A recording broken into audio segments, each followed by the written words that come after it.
پوری کائنات اللہ کی تخلیق کردہ ہے، اسی نے ماہ و سال بنائے ہیں اور اسی نے اپنے نبی علیہ الصلوۃ والسلام کے ذریعے ان کے فضائل ہمیں بتائے ہیں۔ یہ شعبان المبارک کا جو مہینہ ہے یہ گزرتا جا رہا ہے۔ اللہ کے رسول صلی اللہ علیہ وسلم اس میں بہت زیادہ روزہ رکھا کرتے تھے۔ حضرت عائشہ رضی اللہ تعالیٰ عنہ فرماتی ہیں کہ ہم محسوس یہ کر لیتے تھے کہ شاید اب آپ مسلسل ہی روزے رکھتے جائیں گے، اتنے زیادہ۔ آپ نے فرمایا شعبان میرا مہینہ ہے، اور آپ علیہ الصلوۃ والسلام سے پوچھا گیا کہ آپ اتنے روزے کیوں رکھتے ہیں؟ فرمایا کہ اس مہینے میں اعمال اللہ کے حضور پیش ہوتے ہیں، تو میں چاہتا ہوں کہ میں اس حالت میں ہوں کہ میں روزے سے ہوں، میرے اعمال پیش کیے جائیں۔ تو اس لیے یہ مہینہ اللہ کے ہاں بڑا مبارک مہینہ ہے۔ اور یہ شعبان ہے نا، شین سے شرف ہے، عین سے علو ہے، بے سے برکہ ہے، الف سے الفت ہے، اور یعنی نون سے نور ہے۔ یعنی یہ پانچوں چیزیں جو ہیں یہ اللہ رب العزت اس میں اپنے بندوں کو عطا کرتے ہیں، بلندی بھی عطا کرتے ہیں، شرف بھی عطا کرتے ہیں، الفت اور محبت بھی عطا کرتے ہیں، روشنی بھی عطا کرتے ہیں، برکتیں بھی عطا کرتے ہیں۔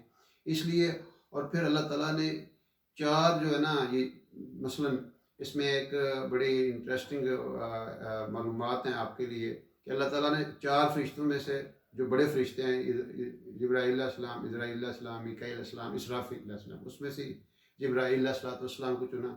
چار انبیاء علیہ السلام، ابراہیم علیہ السلام، موسیٰ علیہ السلام، عیسیٰ علیہ السلام اور محمد مصطفیٰ احمد مصطفیٰ صلی اللہ علیہ وسلم، ان میں سے اپنے جو سب سے اعلیٰ ہے محمد صلی اللہ علیہ وسلم کو چنا۔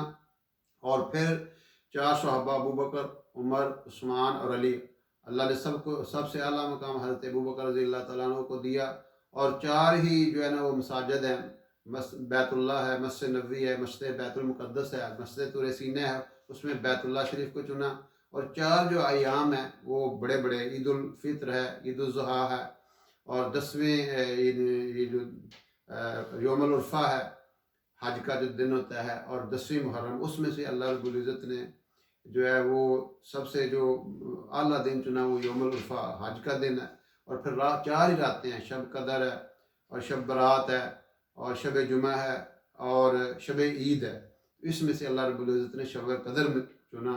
اور چار مہینے جو بڑے مہینے ہیں، رجب ہے، شعبان ہے، رمضان ہے، اور محرم ہے، اس میں اللہ رب العزت نے یعنی رمضان کو چنا۔ تو یہ اللہ رب العزت نے بڑی برکت عطا فرمائی ہے ہمیں، شعبان کا مہینہ عطا فرمایا۔ آپ نے فرمایا شعبان میرا مہینہ ہے، تو اور رمضان میری امت کا مہینہ ہے، اور رجب اللہ کا مہینہ ہے۔ یعنی یہ فضائل مختلف انداز سے ہمیں بتائے ہیں اللہ کے رسول صلی اللہ علیہ وسلم نے۔ تو اس میں یعنی غفلت نہ کی جائے۔ یہ گویا کہ رمضان کی تیاری ہے، رمضان میں انٹری ہماری ہو رہی ہے۔ تو ابھی سے ہم، جیسے آپ نے کسی بڑے گھر میں بڑے میٹنگ میں جانا ہے، آپ اس کی پہلے تیاری کرتے ہیں، آپ نے بڑا امتحان دینا ہے، پہلے تیاری کرتے ہیں۔ اسی طرح یہ بہت بڑا مہینہ ہے۔ اللہ کے رسول صلی اللہ علیہ وسلم دعا مانگا کرتے تھے رجب اور شعبان میں، اللہم بارک لنا فی رجب و شعبان وبلغنا رمضان، کہ اے اللہ ہمارے رجب اور شعبان میں برکت عطا فرما اور رمضان تک پہنچا دے۔ میں نے ایک دفعہ سنا کہ صحابہ کرام رضی اللہ عنہم 6 مہینے پہلے دعا شروع کر دیتے تھے کہ اے اللہ تو ہمیں رمضان تک پہنچا دے۔ تو اس مہینے میں گویا ایک ریہرسل ہے، ایک مشق ہے کہ ہم اس مہینے کی طرف جا رہے ہیں جو کہ بہت عظیم الشان مہینہ ہے۔ تو اس میں غفلت نہ کی جائے۔ اور یہ جو شعبان کا مہینہ ہے نا، اس کی مثال یوں سمجھ لیں کہ کہتے ہیں زندگی 3 دن ہے، بندہ کہتا ہے کل کروں گا، چلو رمضان میں کروں گا، تو وہ اس کی سمجھانے کے لیے بتاتے ہیں کہ زندگی 3 دن، ایک کل کا دن جو گزر گیا، ایک آج کا دن جو ہمارے پاس ہے، اور ایک کل کا دن اس کا وہ پتہ نہیں آئے گا کہ نہیں۔ تو گویا زندگی ایک ہی دن ہے۔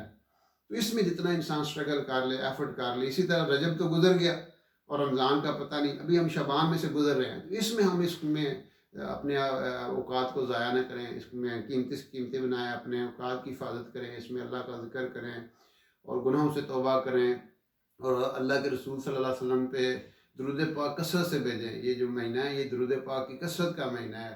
اور پھر یہ ہے کہ یعنی ایک عزم ہو، گناہوں سے توبہ ہو، اور نافرمانیوں سے توبہ ہو، اور نفرتوں سے توبہ ہو، اور محبتوں کے ہم علم بردار بنیں۔